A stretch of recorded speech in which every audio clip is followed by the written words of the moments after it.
You want to give us an example? We have a bit of time. An example of the big one that feels so terrible?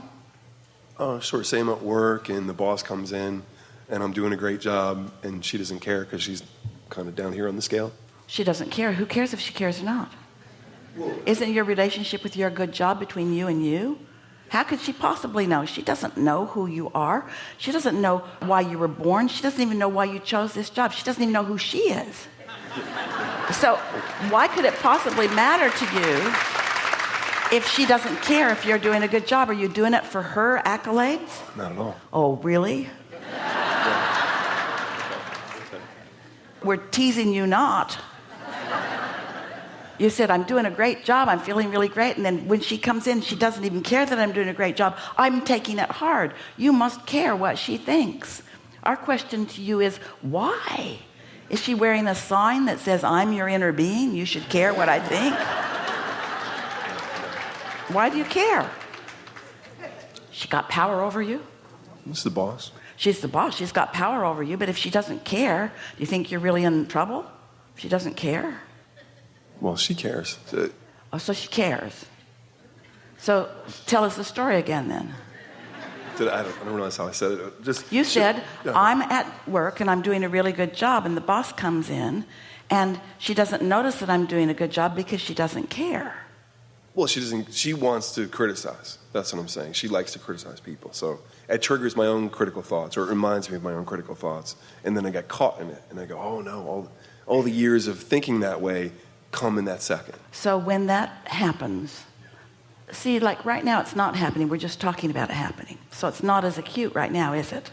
So the idea of someone whose habit is to be critical, criticizing you, doesn't mean much, does it?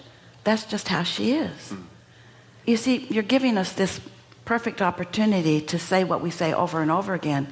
You got to not care what other people are thinking. But you see, what you're getting at is really important conversation, because what you're getting at is you have been doing it to each other. You've trained each other to calibrate to each other. And in the process, you haven't calibrated to your inner being. So you're not standing in confidence of who you are, because you've been calibrating to what that one thinks and what that one thinks and what that one thinks is what conditional love is. Calibrated is a strong word here, but have you ever really sucked up to somebody? Have you really calibrated to someone, really wanting them to like you, jumped through all their hoops, only to find them changing the rules or looking over there, or for them to be replaced with someone else who has a whole different way of looking at things? So all of that calibration was to something not steady. And that's really what we're getting at. If you feel that negative emotion and you say, oh, I know what this means. This means I'm calibrating to you, who I'm telling myself doesn't care, to make myself feel better, but in the long run, that's not really helpful. I'm calibrating to you rather than to my inner being, and my inner being in this moment is not in agreement with you, who you're criticizing, or with me, who's criticizing me because you're criticizing me, or me, who's criticizing you because you're criticizing me. My inner being is not down with any of this criticizing, and so I'm using you and what I think of you and what I think you think of me as my reason to not calibrate to my inner being. Maybe that's what, if Abraham were standing in my physical shoes, they would be working on. So then you don't say something like, you don't care about what I do, you're not that dumb, you get fired on the spot. You don't roll your eyes, you don't pretend like you don't care. You just sit there and let her have whatever internal fit she's having, if she's really interested enough to have a fit. And you say to yourself, this does not feel very good to me. I think when I get a moment, I'm going to think about this, because I really don't want all of my hopes and dreams and happiness in the moment to depend upon what somebody who's not paying attention to any of that is doing. We've been saying to you, it's like you create this long list of things that you need from people. Let's start with bosses. I'm going to need you to respect me, and I'm going to need you to expect talent that I haven't even showed you yet. I'm going to need you to pay me a lot of money, even if you don't think I deserve it yet. I'm going to need you to give me every opportunity that looks good to me and spare me the jobs that aren't fun. I'm going to need you to smile more. I don't like red lipstick. I like short skirts, but not too short. And I need you to be professional at all times in the office. And I need you to be nice to everybody. In other words, you'd be perfect if you were just different. I need you to be different than you are. And so you make your list, and then you walk through the world. They're going to conform. And if you need those things from them, we were having fun with most of it, but if you need those things from them, you're screwed. You're going to have a rough ride every step of the way, because the world is not going to conform to you. They might fake it for a while, because in church they learned this, and in school about that they learned that. In schmooze school they learned that. Yeah.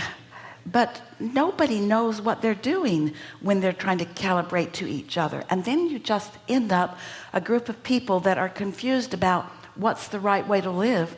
Most of you criticizing how everybody else is doing it, when it is so simple to live a little bit of life and launch a rocket of desire and realize, hey, I'm not in alignment with my own desire. Granted, my desire was just born, but I'm not in alignment with it. Furthermore, my inner being must be, because for me to have negative emotion must mean that my inner being is looking at this differently. If you could just make it that simple, and then instead of making lists for the world, hey world, when you see me, I'm going to need this from you. Instead, it doesn't matter what you're getting from them, because they're irrelevant, because their ability to focus upon you has nothing to do with the calibration that does matter. Your leverage, your power exists in your alignment with your source, with your flow, with everything that you are, and everything else is irrelevant. Really, really irrelevant. Do you want to get along with people? Sure you do. You want to get along with people, but at what cost?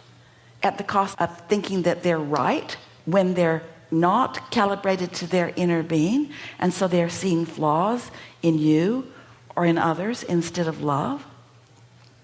Most people have calibrated to most people who are on the bottom half of the scale when they are calibrating to them.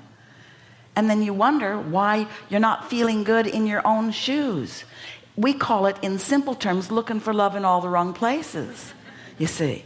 But what trips you up, sometimes, you meet someone who's tuned in, tapped in, turned on, and they hold you as their object of attention, and you are uplifted by that. You feel fulfilled by that. You feel smarter and surer and more confident and more stable. And then you think, there must be more like that out there. I think I'll go find them. And you think your parents should be that. They owe it to you. You think your boss should be that. They owe it to you. And most of all, you think your lover should be like that. They owe it to you, or your best friend. And the thing is, nobody owes it to you. You owe it to you to calibrate to your inner being. So when you're calibrated to your own inner being, and you are doing a good job and you know it, and you're feeling satisfied, law of attraction just keeps that going. You've primed the pump, and now you're trending that way. Your boss might be jealous. Your boss might be confused. Your boss might be way off in the woods. But you won't feel discord from wherever she is. You won't feel discord because you didn't hang your star on her. You didn't calibrate to her. You calibrated to something that's steady, and you'll be there and you'll be steady for the moment in time, rare as it may be, when she joins you there. She might rarely join you there. She might often join you there, but you're certainly not going to freak out because she's not there. And you know what? We're talking to all of you. When you stop freaking out because somebody else is not there, you'll stop freaking out when you're not there. But as long as you're freaking out when they're not in calibration with their inner being, then you're not in calibration with your inner being, and you're still going to freak out. Yeah? Yeah. We enjoyed this a lot. Me too. Good time for a segment of refreshment.